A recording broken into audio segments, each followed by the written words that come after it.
Os usuários são responsáveis pelos traficantes, que são, sabe, vítimas dos usuários também.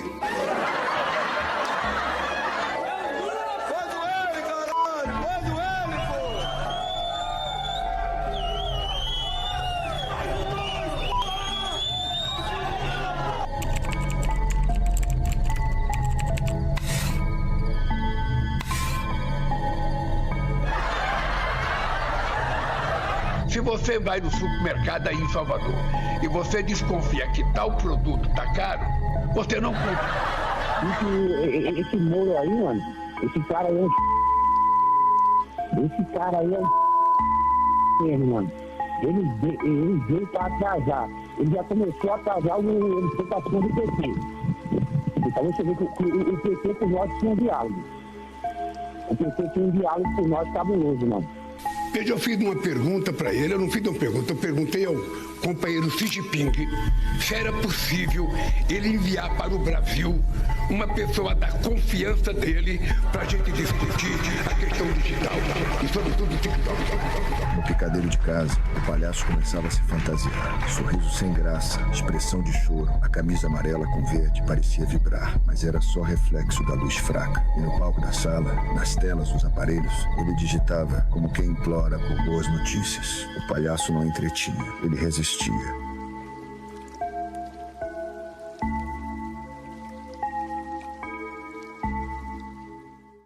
Foi solto agora há pouco o ex-presidente Lula, que estava preso na sede da Polícia Federal em Curitiba há mais de 1 ano e meio.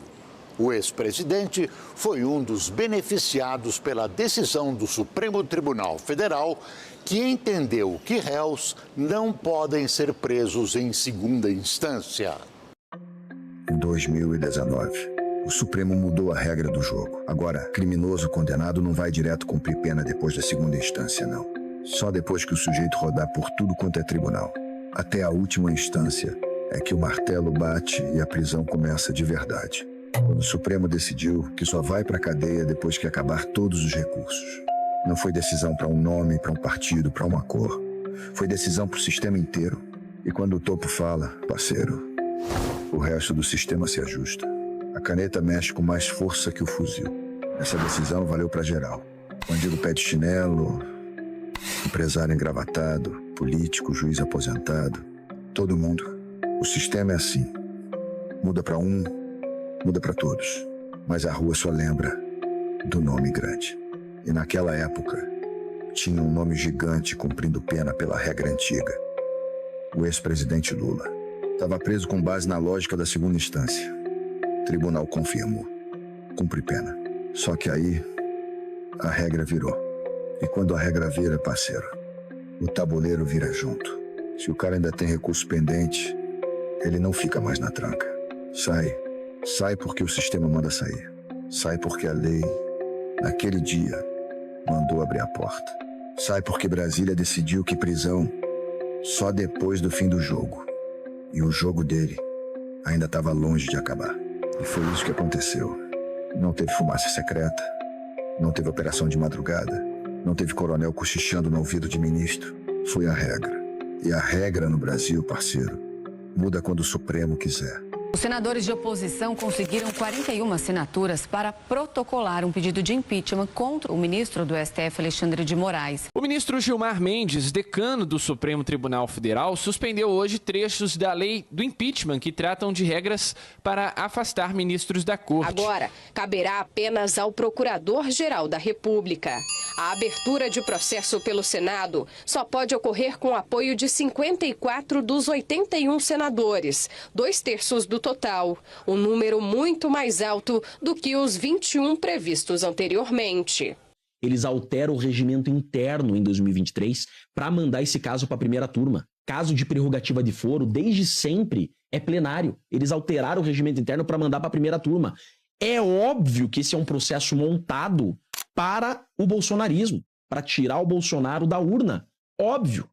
E o governo federal sofreu uma derrota no Congresso. A Câmara dos Deputados aprovou um pedido para que a medida provisória que substitui o aumento do imposto sobre operações financeiras, o IOF, fosse retirada da pauta. Como você sabe, o governo Lula contava com o aumento do imposto sobre operações financeiras, o IOF. Agora, com a derrubada do decreto pelo Congresso, a solução para o problema deve ser recorrer ao Supremo Tribunal Federal. O ministro Alexandre de Moraes, do Supremo Tribunal Federal, concedeu liminar que valida o aumento do IOF. A decisão atende, em grande parte, ao governo, que havia pedido isso ao STF.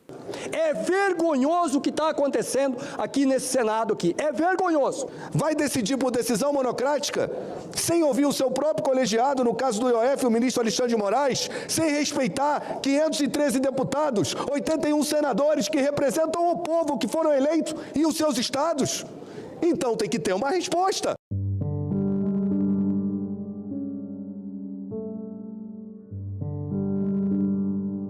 Depois de 2019, quando o Supremo mudou a regra da prisão, ainda tinha mais munição no tambor. O capítulo mais pesado veio em 2021. Lá estava o STF, toga preta brilhando, silêncio cortando o ar. E então, vem a decisão. O ministro Edson Fachin, do Supremo Tribunal Federal, anulou hoje todas as condenações do ex-presidente Luiz Inácio Lula da Silva pela Justiça Federal no Paraná, relacionadas às investigações da Operação Lava Jato. Com a decisão, o ex-presidente Lula recupera os direitos políticos e volta a ser elegível. Quando isso caiu, parceiro, foi como se puxassem o cabo geral da energia. Tudo se apagou, tudo voltou para o começo. As condenações anuladas, as decisões canceladas, as provas desmontadas, esperando nova autorização do juiz competente. Autorização que nunca veio. Tudo que tinha sido construído virou escombro jurídico. O sistema apertou o botão de reset e aí os processos viajaram para Brasília. Mas quando chegaram lá, o relógio já estava velho, enferrujado, quase parando. Os prazos tinham corrido demais. Corridos pela lei, não pela vontade de alguém. E foi isso que aconteceu. Alguns casos bateram na porta da prescrição. Outros, o Ministério Público nem reapresentou a denúncia. E aquilo tudo que você viu na TV, nas manchetes, nas planilhas, nos depoimentos, foi morrendo no silêncio técnico da lei. Não foi caixa preta, não foi gaveta secreta. Foi o sistema dizendo: o prazo acabou. A partir daqui, a lei não alcança mais. É, parceiro, quando a lei diz que não alcança, pode gritar, pode espernear, pode ligar sirene de caveirão. Não adianta. A verdade é dura. Os processos voltaram ao zero. E no zero, o tempo já tinha vencido a corrida. É assim que o sistema funciona. Não é rápido, não é bonito, não é cinematográfico como você queria que fosse. É frio, é técnico, é lento como burocracia com sono.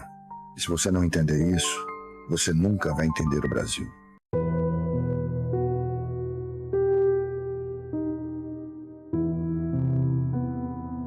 Ano de 2022. O país saindo aos trancos da pandemia. Todo mundo machucado. E é nesse terreno cheio de entulho que os jogadores grandes entram em ação. De um lado, Luiz Inácio, o velho conhecido. Do outro, Bolsonaro, que já vinha sangrando politicamente desde a crise da Covid. E é aí que Lula enxerga a brecha. Porque, meu irmão, em política, brecha é porta aberta. Lula enxerga a brecha. Ainda bem que a natureza,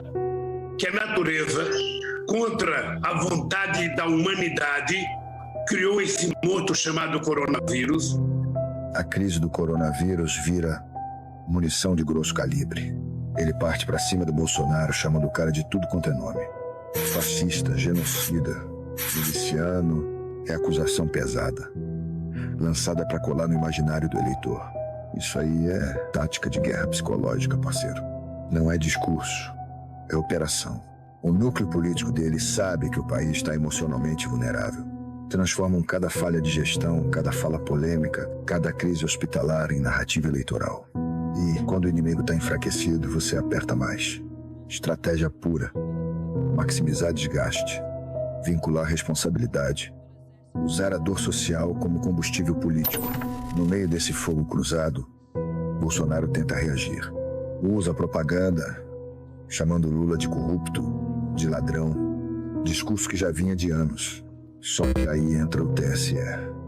O Tribunal Superior Eleitoral mandou suspender propagandas da campanha do presidente Jair Bolsonaro, onde Lula é chamado de ladrão e corrupto. Resultado? O governo perde uma das principais armas narrativas. É como entrar no combate com colete pesado e arma sem munição. Enquanto isso, o adversário segue com sua narrativa intacta. E aí vem outra peça importante dessa guerra.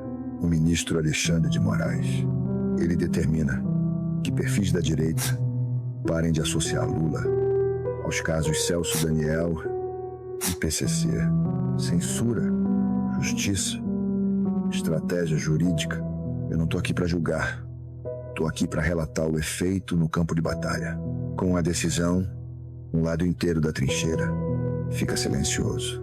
As narrativas que eles usavam há anos, cortadas na faca. Na prática, isso muda o ritmo da guerra de informação. Você corta fluxo, corta alcance, corta dano. E numa eleição polarizada, meu irmão, informação é munição. Então junta tudo.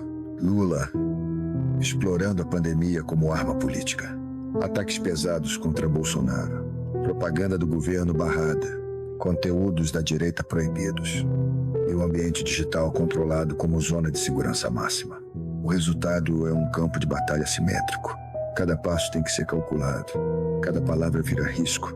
Cada decisão institucional vira vantagem ou desvantagem. E no fim, parceiro, eleição não é debate educado. É guerra de narrativa, operação de influência, disputa pelo imaginário do povo. Quem entende o terreno, vence.